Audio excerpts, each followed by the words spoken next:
Hey there, and welcome to a brand new episode of Show Me the Crypto. On this episode, we chat with Alex Masmej, who is the founder of Drakula. Chatting with Alex is so much fun. Ulf, what were your top takeaways from this conversation? Well, it was just so nice to chat with Alex. He's been on the show before a few years ago, and so much has transpired from then in the market. Crypto-wise, technology's evolved. So catching up with him and going over everything on the last 3 years was a highlight of the episode. But beyond that, we dug in deep with Drakula. What is Drakula? This is an app that Alex and his team have created.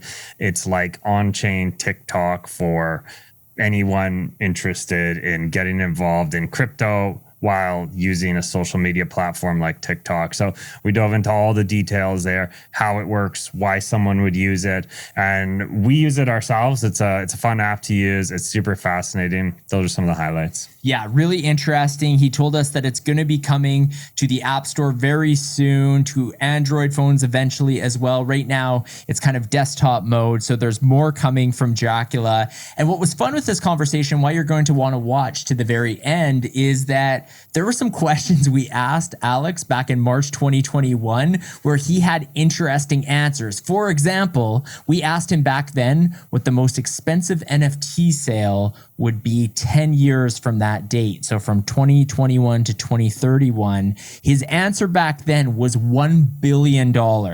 He figured there'd be an NFT sale for $1 billion. So we asked him at the end of the episode, does he still think that's going to be the case? His answer will fascinate you, as will this entire conversation. We hope you enjoy it. Show me the crypto. Show me the crypto. Show me the crypto. In a world on the brink of disruption, two men will bring you clarity by interviewing some of the most intelligent and influential names in the blockchain world.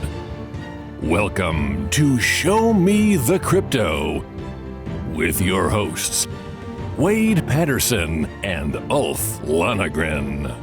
Well, hi there, and welcome to Show Me the Crypto. My name is Wade Patterson. And I'm Ulf Lonergan. We're a couple of friends from Canada who love learning about cryptocurrencies and blockchain technology, and we're happy you're along for the ride. Whether you're a crypto virgin or you know your way around the block, we hope our interviews with some of the most intelligent and influential people in the blockchain space help deliver you with value. And on this episode, we're joined by returning guest and friend of the podcast, Alex Masmej, aka Alex Masmej. After becoming the first person to tokenize himself in 2020 with the Alex token, Alex launched Showtime in 2021, which was a social platform for displaying NFTs. If Showtime was the Instagram for NFTs, Alex's current focus is building the TikTok for Onchain Social, which is a platform that goes by the name of Drakula. Alex, welcome back to Show Me the Crypto. Thank you. Excited to be here. Yeah, stoked to be chatting with you once again. And last time you were on the show, it was March 2021. So just over 3 years ago. And this is a question we like to ask people from time to time. But if you had to give crypto a letter grade on how it's performed from March 2021 until now, what grade would you give it and why? So a grade from A to F. Exactly. Right now? Yeah, or over the past 3 years, performance-wise, like kind of performance versus expectations. Oh, I would say I would give it like a B. I think it's the quiet before the storm right now. Actually, it is wild that the previous podcast we made was March 2021. I was such a different person back then. It's crazy how it brings me back. This was such a crazy part of my life. And I know you guys have like some fixed question you ask guests. So I can't wait to compare them as well. That's going to be fun. Yeah, excited to be back. Yeah, we're excited. We're excited to have you back and dig in. And part of what I want to dig into right now is that history with you.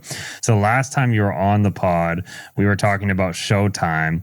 And prior to that, you were the first person to create your own social token, Alex. And we touched on that too. And I just want to understand, how has that journey? I mean, you've gone through these different places in crypto, and how has your starting point with the Alex token led from one to the next to where you are now? Yeah, for sure. So it's funny that you said that because it is true that basically I did the Alex token, which was basically a coin for a content creator that we called social token. Then I did Showtime, which was not that, but I kind of wanted to do it, but technically it was not possible. And then Drakula is kind of like going back to my roots with Alex, because Drakula is a creator token platform, social token, creator coin, call it however you want, but it's a coin for a creator. And so it's really funny because it's the same theme. Finally, it's like full circle. So yeah, the way it led to one another was I do the Alex token. And so just as a quick refresher, the Alex token was like the first human IPO, the first social token, where the first use case was a crowdfund of $20,000. So a bit like Kickstarter, but with ETH. I raised $20,000 of ETH and I say, well, once I become an entrepreneur, I will move to the US. I did this, I moved. Then I did a startup. My idea at first was to make the Alex token work for any content creator. Turns out it's a little hard to do. And I saw, instead of the creator token category rise, I saw NFT and art rise. And so that was the Showtime conception. And so Showtime was like Instagram. It was like a gallery to see all your NFTs, all your art NFTs.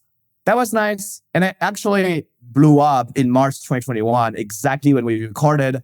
And so probably weeks after our podcast in 2021, I raised 8 million from Paradigm, Naval, Balaji. I had a great funding round. Then after that, the next 2 years was a little tougher because NFTs didn't do as well, but we had all this funding.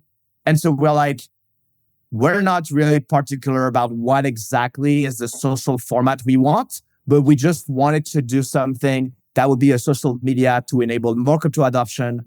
And so I said B as a grade of the crypto industry because everyone's always like, tech goes very fast. Tech evolves so fast. Change is permanent. I don't feel like it was that fast. Like it took multiple years. We're still not there yet in terms of tooling, but I think we're getting very close. I think we're seeing Base, smart wallet, Privy, login. Like the tech is coming together finally. And so I think to summarize, I was probably one cycle too early. I think this upcoming cycle, 2025, probably is going to be my cycle. I think Cooper on your last podcast said the top of next cycle should be December 2025. I trust Cooper. This guy is excellent at timing markets. And so if this is what's going to happen, my company, social media and crypto, that is definitely happening in 2025. So I was one cycle too early. At the same time, I was much younger. So I learned on the job how to be a founder. And so it all worked out. But this is my summary of the space and how it's going. Well, what I love is that every step along the way, you've been incredibly innovative. And even if you were on the bleeding edge, you were trying things out and trying to make it work. I'm curious about the Alex token itself, because I know there were other aspects, such as people could vote on life choices, or I think it prompted you to jog 5 kilometers per day and things like that. But is there still utility? Like I seem to recall that there was some sort of thing that if you became successful, there might be incentive for those who held the token. So is there still utility to the Alex token? Is that a thing? Yeah, so the Alex token is kind of on standby. Like I've been working on Drakula and Showtime. Drakula is like the new product of Showtime, the company. So still working on the same company. But yeah, basically the Alex token, I did other use cases besides crowdfunding because once you have a token, you can just add more use cases to it. And so there was the Telegram group chat, not very active anymore. And then there was the voting on my life thing, which was basically the ancestor to Snapshot. The guy from Snapshot, I think, who back then was an engineer at Balancer, I think said to me, oh, like, this is amazing. This is how DeFi should be governed. And basically left and did Snapshot, inspired by this idea of voting on my life, which was more like a joke. So I don't think the Alex token does anything. If I am very successful in the future, maybe I'll plan to do something, but it's nothing is set in stone. The Alex token was just like a meme coin, basically, now that we have the term. Or I guess it became one. I think it was a bit more serious when like I did the crowdfunding. But then now it's just a meme coin for myself. And actually, for the first time in years, when Drakula launched, we saw the coin actually go up like crazy. So it's funny how meme coins work. Like people tied Drakula to meme. I was like, oh, okay, like this kid is still going. So like maybe Alex will boom at some point. So that was funny to see. But no, the Alex token is inactive. And honestly, I would say it's a success. The Alex token was to make me go from basically nobody in Paris, just like random French guy, to now I'm like a seed founder in San Francisco. I have so much work to do still, but like it really made me grow a lot in my career. And so I would say like its goal is achieved. It's like a true Kickstarter as it was meant to be to get you to that next step in life. Yep. That's awesome. Well, we've mentioned Drakula a bunch of times, but for those who aren't familiar with it, what is Drakula and why would someone want to use the platform? Yeah, for sure. So to me, like we looked at social media with Showtime. And so, you know, if we go back, it was like Instagram for NFTs. NFTs do less well. And so we're like, all right, like what do we do? And I think one thing we realized in the bear market is that basically creators didn't really care about NFTs as much. They mostly left the space. Some were doing music NFTs. So I was looking at musicians, but it didn't go too well either, but like there was some interest. And I was looking at the creators who explored in crypto. And when crypto went down, what they did is they basically spent more time on TikTok. That was their one thing they were doing. And so then I realized vertical short videos is the most popular social media format. Even Elon Musk buying Twitter made Twitter more like TikTok. Today, Twitter is more like videos. And we can see the more recent crypto Twitter celebrities like Ansem or Thread Guy or Mika, these guys and girls are using videos mostly. They're doing podcasts. So videos is taking over even crypto Twitter. Even X, the app, is mostly videos. So basically, in our quest of making social media and crypto work, we were like, vertical videos is the way to go. So that's the rationale behind building this basically crypto TikTok. And then why would anyone use it? When we were building this, we started building it at an offsite in December 2023. So it's very recent. We launched Drakula in March. And initially we wanted to do like this mainstream product with like credit card and stuff like this. We realized the tooling was not ready yet. 2 weeks before that, a very close friend of mine that I won't dox calls me and he's like, dude, like Farcaster is blowing up. You know, I know you have this TikTok crypto app coming. You should probably do something with DEGEN because that's their big currency. And for me, like building this app, I was like, actually for us doing this creator coin, we could denominate it in DEGEN. We could just have the currency be DEGEN. It's very easy. Just like you change the contract address, it was supposed to be USDC. Last minute, we changed it.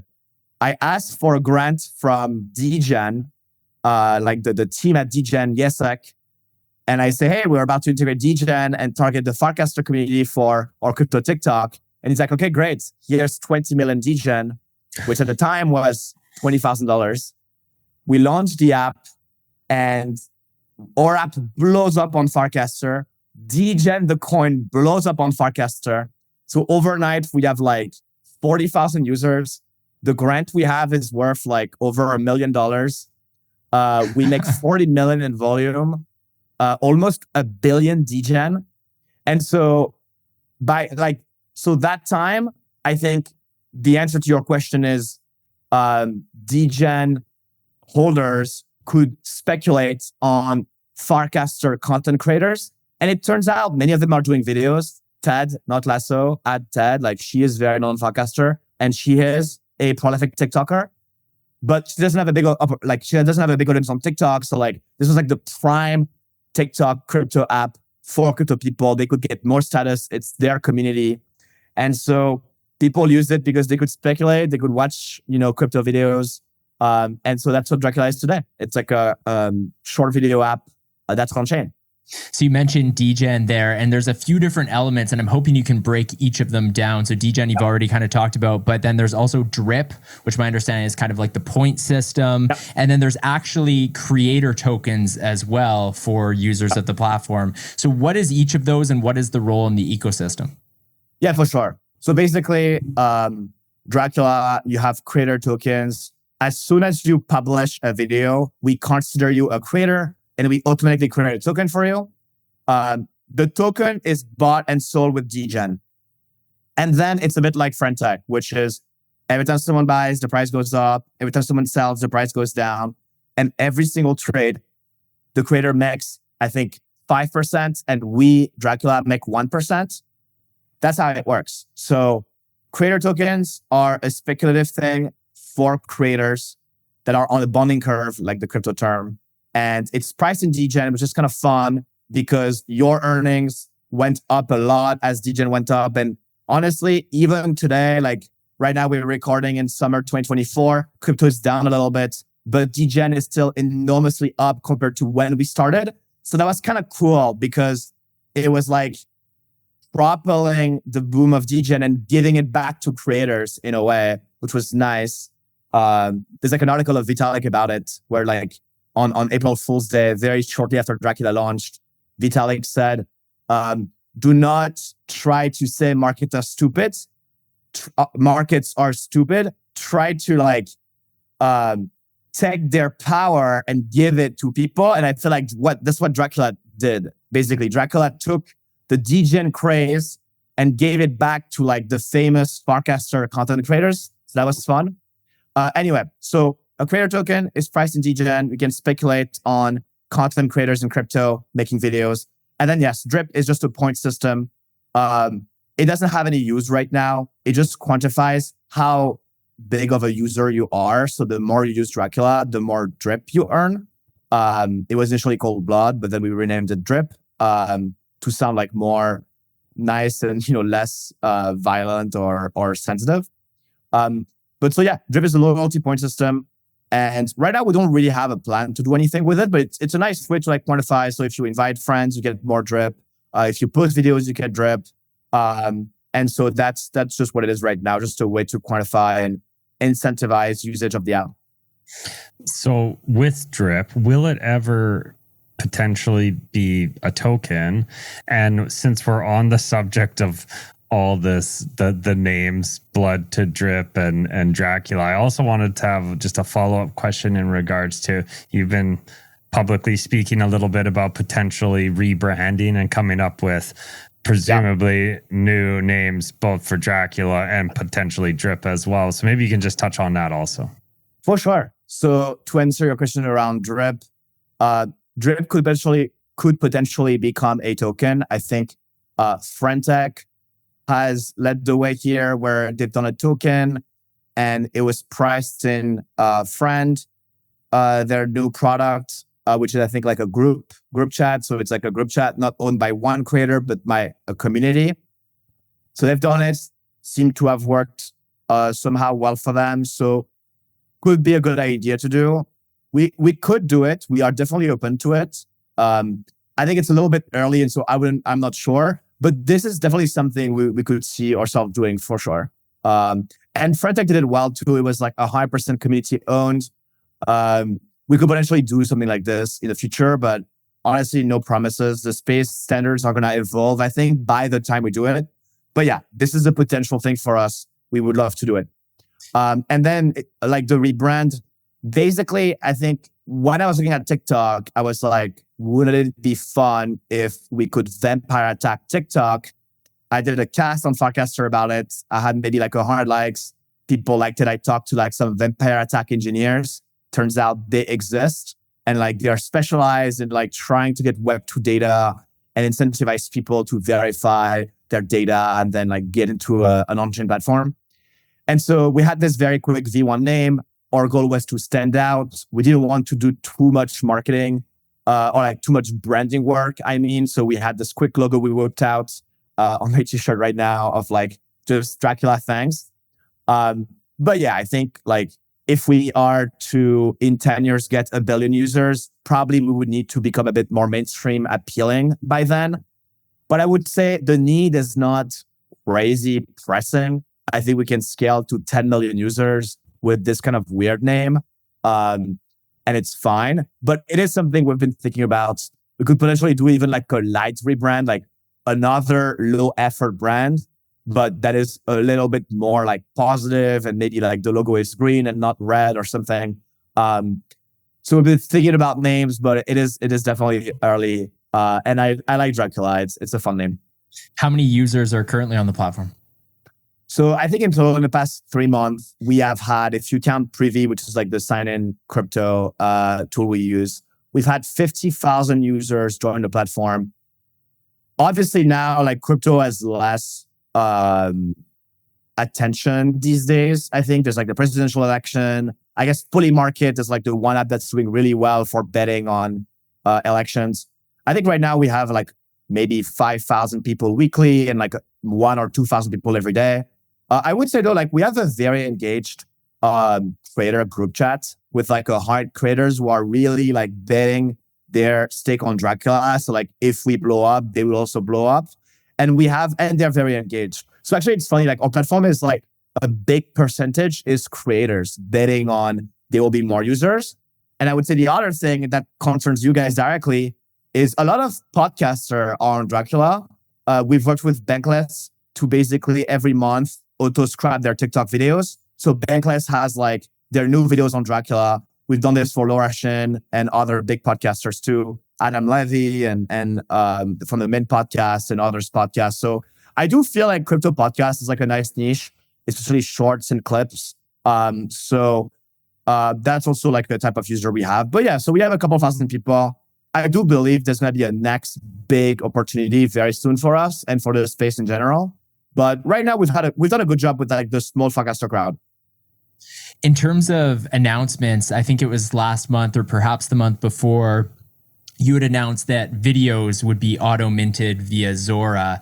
Yep. What does that mean? Like for somebody who's maybe outside of the space or like has limited knowledge, why does that matter? These videos being minted, being on chain? Yep, for sure. So we talked about creator tokens, which is like super follow. Like you would basically pay to stick it on a creator. And if the attention economy works and the creator gets more famous, the price goes up. The Zora video mint is a bit different. It's more, I would say, like a super like. So basically, minting a Zora drop costs like $3. Generally, you don't expect to get like a 100x return or like some massive gambling thing. This is more like a tip. And there's been this trend in crypto, which is very interesting, that's called Boost, where basically you can pay people a rebate in some tokens when you like want to mint a token.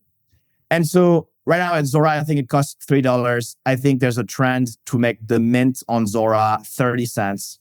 But basically, even when it will become 30 cents, maybe in a month or so, there will be a rebate of, let's say, 25 cents by some token projects. That is something that will be possible very soon on Drakula. So basically, it's a tip that costs 30 cents. And, it's just like a sign of appreciation.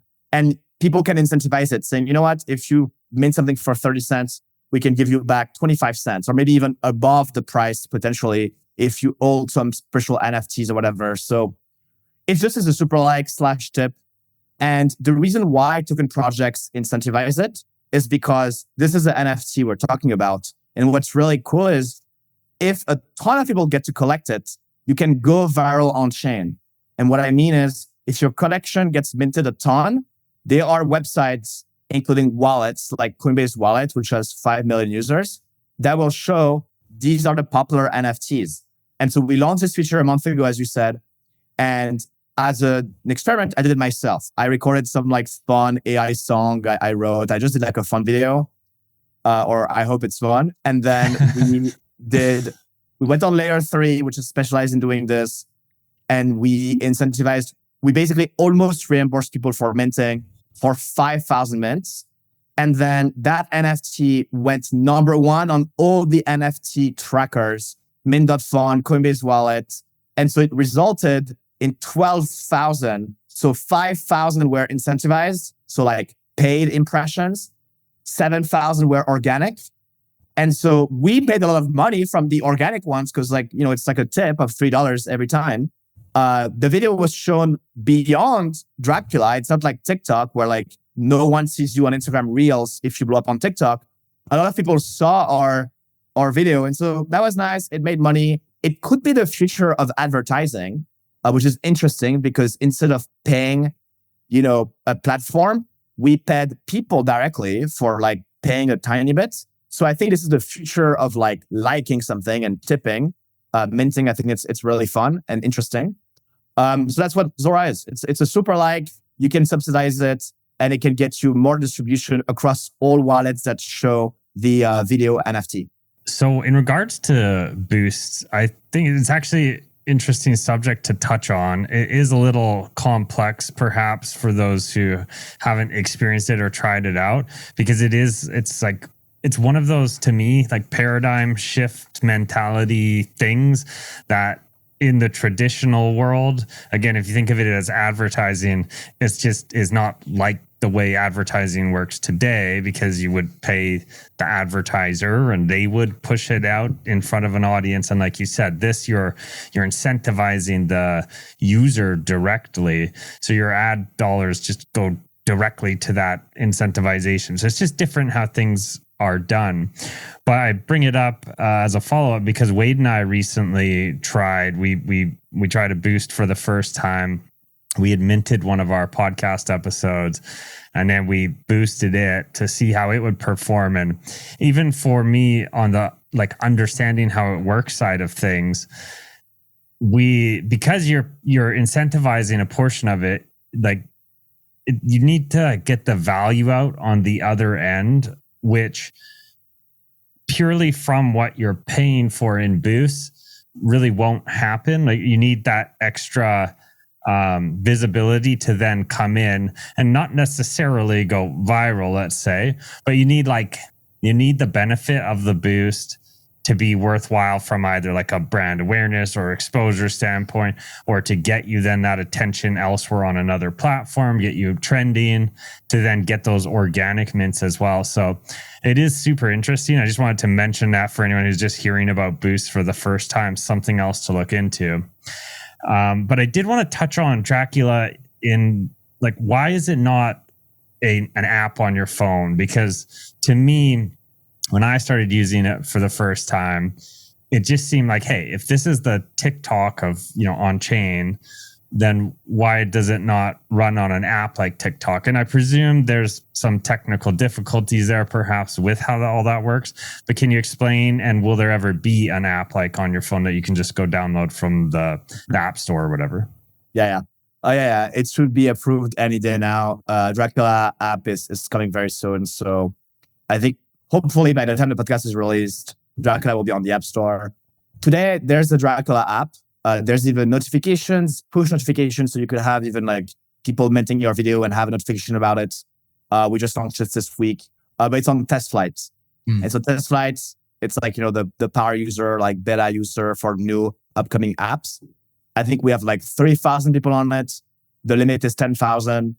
But so yeah, we definitely want to be on the App Store very soon.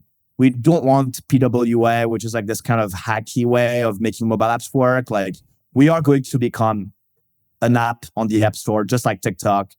And also we could even release Android in a couple months too. Awesome. Good to hear. When you post on Drakula, you're prompted to also share to Warpcast. Why was that integration important for you?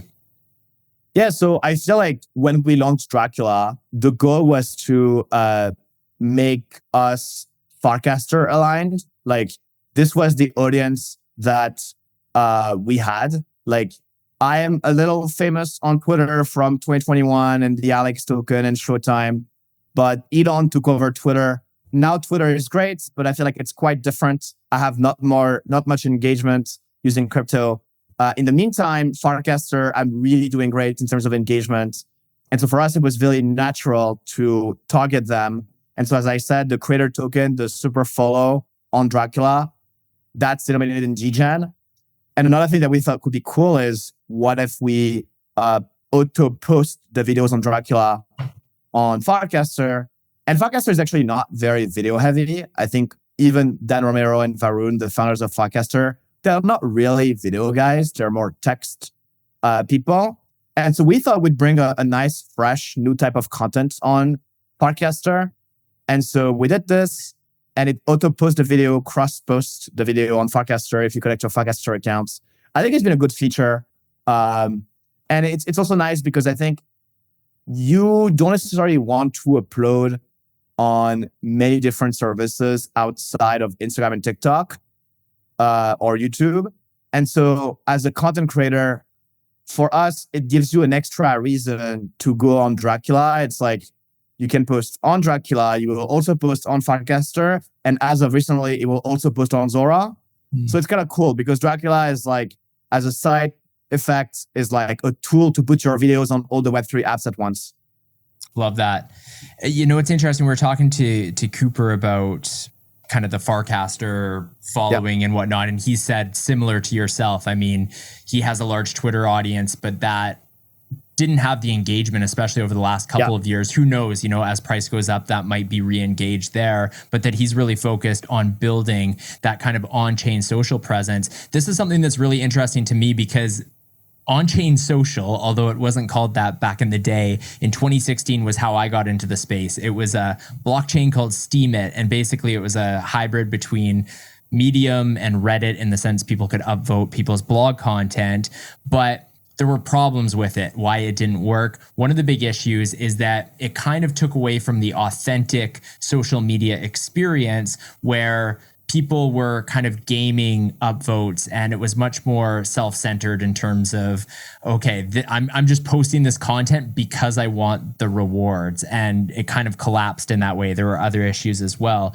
But the question is, obviously we've seen a movement to on-chain social, but what do you think it will take to get the masses, like mainstream on-chain?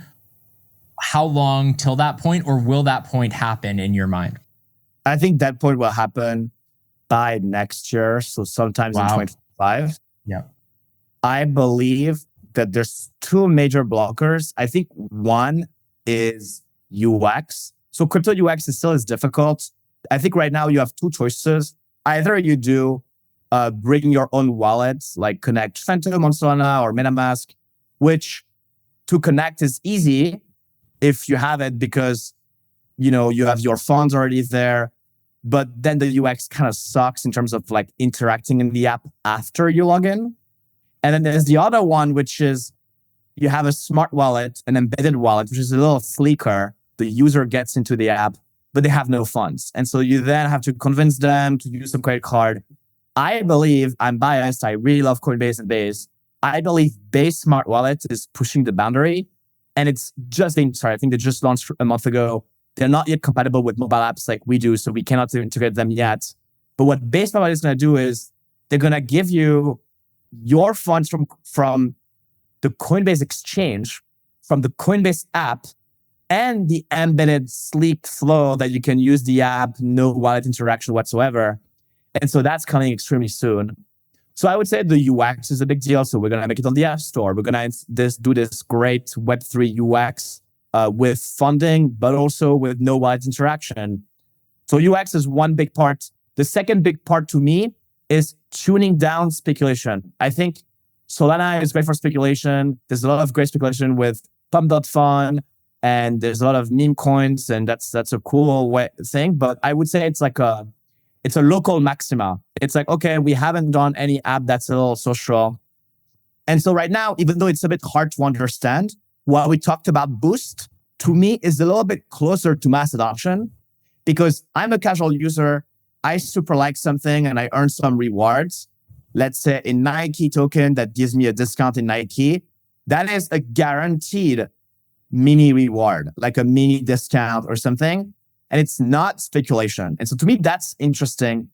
And maybe like, you know, getting the creator token will give you a share of the mint revenue from the minting tipping or something. Like we could do something where we tune down speculation a little bit because actually speculation is the big market, but a lot of people kind of get burnt out by it. And it's not, a lot of people don't really care about making a little bit of money online. And so we need to tune it down, but that will be happening in conjunction with better UX, because better UX enables stuff like Boost to be a bit easier and advertisers could like give a bit of tokens. So I think in the future, we'll see an app in 2025 blow up, probably get 100 million users, kind of like ChatGPT like growth. It's going to be really insane. And the use case is going to be like something for content creators in crypto, probably video because it's the most popular format. And I think people will be able to like discuss, have comments and stuff, trade something.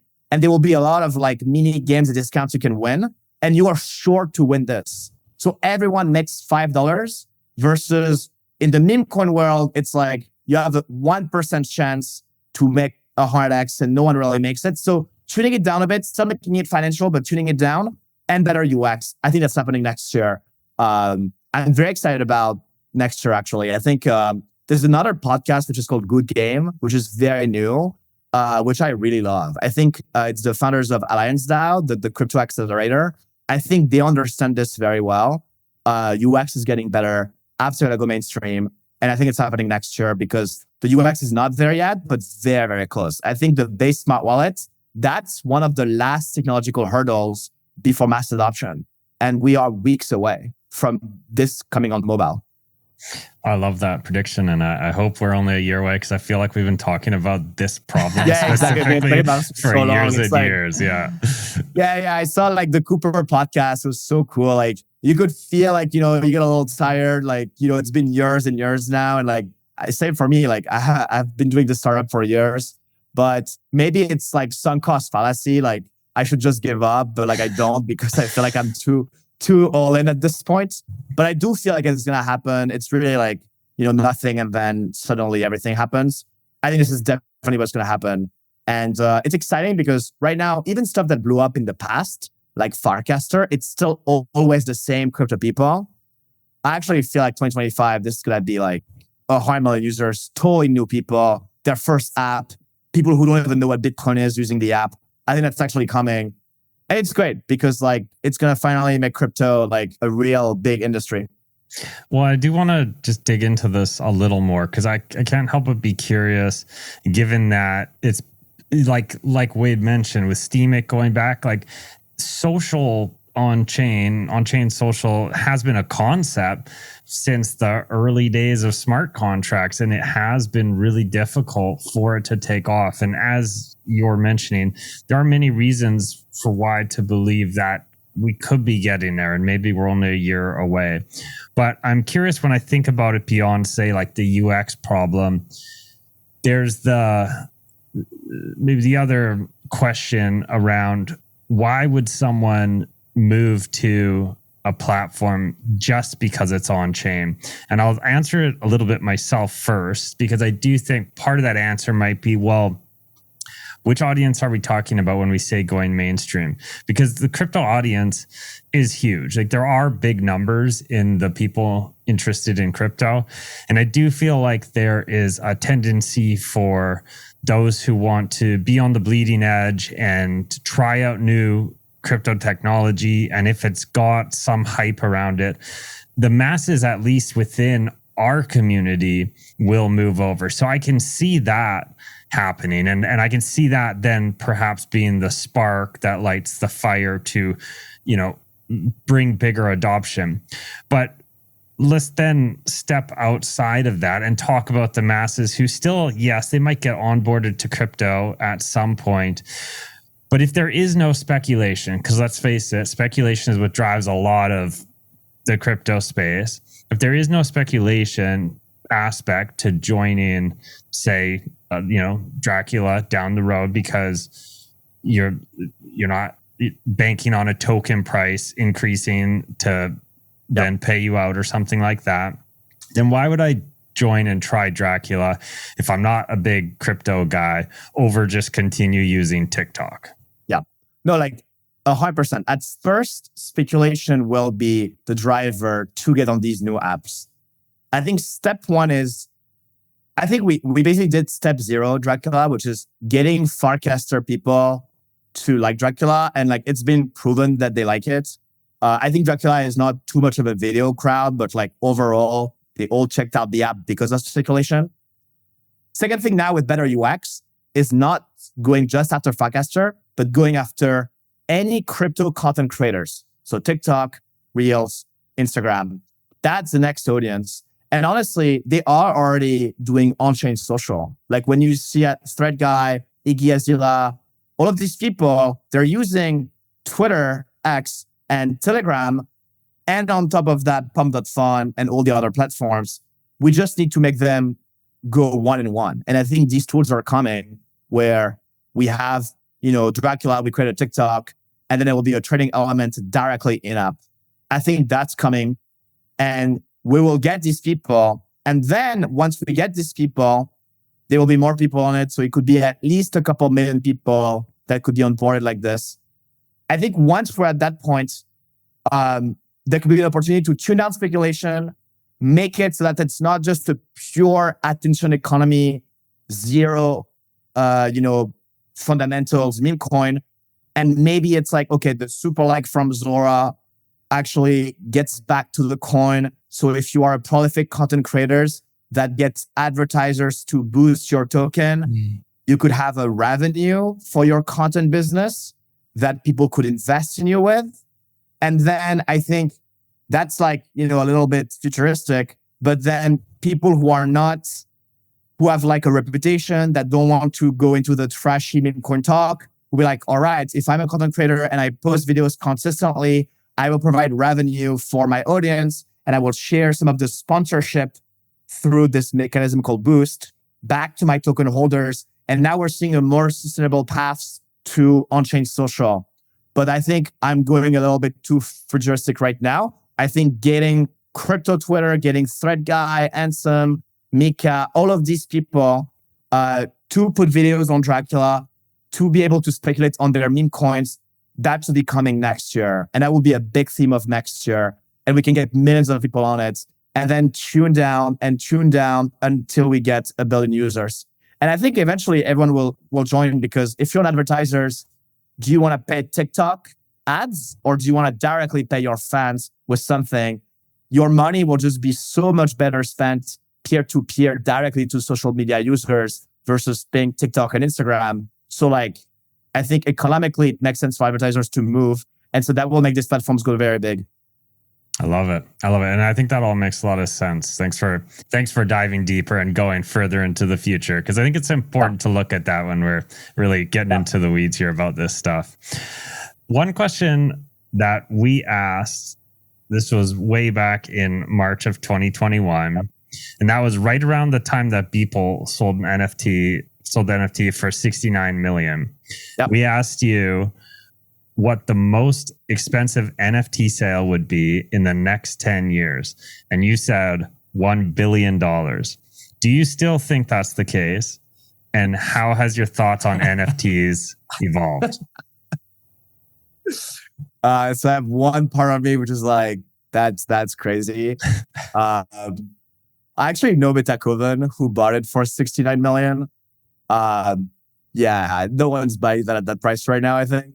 I would say though, it probably still can happen, because it's like the people underestimate a couple years people overestimate the next couple years and underestimate 10 years. So right now we're a couple years after, where it seems silly, but actually if we do get 1 or 2 more bull markets and that gets us 1 billion users within 10 years, which I believe will happen, then I would say is the most expensive NFT in 10 years. I think I still hold this production. I love it. Not backing down, sticking with it. I'm backing down. That's awesome. Well, we got time to come back and check in. That's right. Yeah, we're going to play these clips be doing back the 100%. interview, Yeah. Alex, this has been such a good conversation. As you mentioned earlier in the episode, we will ask you the same 3 questions that we asked you back in March 2021 in just a moment. But right before that, you've already given us a bit of a glimpse of what 2025 could look like. It feels like we're right on the brink of a bull market here, or are already in the early stages of a bull market, which will continue for the next year and a half. Who knows? But what do you think is a trend that we should really keep an eye out for, maybe outside of what you've already talked about, which is the fact that we're going to have a lot more people moving to on-chain social? Is there something that's kind of catching your attention right now that you think will be the story of this bull run? For sure. I would say it seems to me that fintech apps are going to be more into crypto. It's actually a little simpler to build, because I have with my team the task to build TikTok and integrate crypto. So that's a lot of work. But you could basically just build a meme coin trading app. I believe one was launched this week called Moonshot.money, which is Robinhood for meme coins. I think that could do really well. So Robinhood for meme coins, just like a pure trading app. We've seen Palm.fun, we've seen Dex Screener lately doing trading stuff. I think the trading stuff just with better UX will do really well. What else? I also feel like Bitcoin could be really big, and Ethereum will be very big with the ETFs coming. And like, I think some government may make a move buying some Bitcoin as the world gets more chaotic and uncertain. So that could be very interesting to see, because I think if one government buys Bitcoin, there will be like a rush to buy Bitcoin, and then it will really propel the space like crazy. So yeah, it's interesting to see. I'm also excited about the presidential election, because whatever the outcome is, it seems like if Gary Gensler, the head of the SEC, steps down, then that will remove a lot of burden from crypto US companies. And so we may see more innovation in DeFi. So yeah, there's a lot of things I'm interested about. I think Onchain Social is still the biggest though. Like, I'm biased because of Drakula, but like, we will probably, like, even Robinhood has like 300 million users. Coinbase has 300 million users. Financial apps have a cap, it seems. Social media apps, they don't. They get basically the entire civilization. And so personally, I'm more stoked about that. And I think that's just the biggest play for crypto. So I think Onchain Social is going to be the next cycle. Love it. As I mentioned, we ask every guest of Show Me the Crypto the same 3 questions. It's a segment we call You Had Me at Crypto. Ulf is going to re-ask you these 3 questions. All right, Alex, I'll ask you the question and then I'll have you answer, and then I'll let you know your previous answer also. First question. Who's your favorite person to follow in the crypto space? The favorite person to follow in the crypto space. Today, I would say Jesse Pollack is doing a really incredible job. That was probably not my answer 3 years ago, because I don't think he was working on Base back then. But we were very early in Base for us. I think Base has the tooling to build the social apps that will get crypto mainstream adoption. I think Solana has been great, but apart from trading, they don't have all the tooling that Base is building. So although Solana is enjoying a win right now in crypto in 2024, Base may still have the breakout apps. So I would say Jesse Pollack, number 1. Who else? I still honestly say Vitalik is really incredible. Like, regardless of all of what he's done, he's just a great blogger. Like, his blogs are really incredible. So I would say honestly Vitalik. And then Jesse, Vitalik, who else? I would say is it 3 people I need to name? No, just one. Just one. You already did 2. That's awesome. Okay, yeah. I would say Jesse, because Vitalik, everyone knows him. I mean, Jesse is also pretty known. Your previous answer was Brian Flynn. Brian, well, he's behind Boost. Which is doing great. So I actually talked to Brian more the past couple of months. But yeah, Brian definitely really influenced me. I think he said like, hold, don't sell, and then earn, don't buy. So like, what can you do with tokens besides trading? It's so interesting, and he's living it. So that's awesome. Love it. Second question. What will the price of Bitcoin be 10 years from now? And I answered $1 million 3 years ago. And I'm holding the prediction. Nice. Wait, does that mean 10 years from now, which would be 2030, 13 years from your last interview? That means it's not going to change price. Oh, no. Yeah. So it is definitely in 7 years. Yeah. I would say though, like, so I started a podcast with Cooper. You guys talked about this. I think, I'm not sure, but like, if you do some microeconomics calculation, it is a bit of a stretch. I think like $1 million Bitcoin is like an insane market cap. But I think there was some more estimations that like, if it could still go to like maybe 500K or like some still compared to the insane numbers, I think it is definitely likely. But it's just kind of tough to, and also I think the thing that's tough is like, as Bitcoin grows in price, it will become more stable. And so it may actually take a very long time to reach 1 million, but maybe, I'll still hold it, because I think the world is still really volatile anyway. And so we're going to be surprised by Bitcoin rise. anyway, I think. So I don't have any Bitcoin actually. I'm like really from the Ethereum crowd, which is why I'm on Farcaster mostly. But I would still bet on Bitcoin 1 million. I love that you're keeping your predictions. It's a nice number. It's a nice number. All right. The third question. What is the most underrated project in the crypto space? The most aside from Drakula. Projects. Yeah, aside from Drakula. Aside from Drakula. I'm not sure. I was about to say Moonshot.money because I've known about this project for a week. And yesterday they got 1,000 likes on X launching. So I guess they are somehow priced in now. But Moonshot.money, I would say, still no one knows them. I think they're still pretty new. They just launched yesterday. And I think one big innovation they have is it's a mobile app and you get to trade with Apple Pay. And actually a lot of meme coins you see on Solana, like, dog with hat, like all the fun name meme coins, people don't buy that much money from them. Like they basically just spend a lot of time. They go on Telegram, they do jokes and memes. But I think the average purchase is like $50 or so. Like it's actually very tiny. And so I think that's going to probably help popularize it and be just a very easier to use DEX screener or pump.fun. And so I would say like Moonshot seems to be like a great project. I am not an investor. I wish I was. It seems exciting, but I am not an investor in Moonshot.money. I would say underrated accelerator is Alliance DAO. Alliance DAO is a crypto accelerator that's been around for a couple of years. I wasn't paying too much attention to them. In the past year, they really blew my mind. They are behind Pump.fun. They are behind Fantasy Top. And now they are behind Moonshot.money. To me, they are behind every single winner in terms of applications in crypto, consumer applications, not infra. And so that's what I love. I love consumer applications. And so massive shout out to Alliance DAO. I am not part of it. I'm like a seed stage founder, so maybe I'm a little one stage too late, but they seem to be really, really exciting. Love it. Love it. Great answers. Your last one was Coinvise last time around. Yeah, Coinvise is great. Coinvise is just like Showtime. We iterated so many times, so many different products. They've always been a bit more community versus we did more stuff for creators, but definitely same idea maze. Really love General. Alex, it's been a great conversation. Thank you so much for joining Ulf and I on this episode of Show Me the Crypto. Yeah, thank you, Wade and Ulf.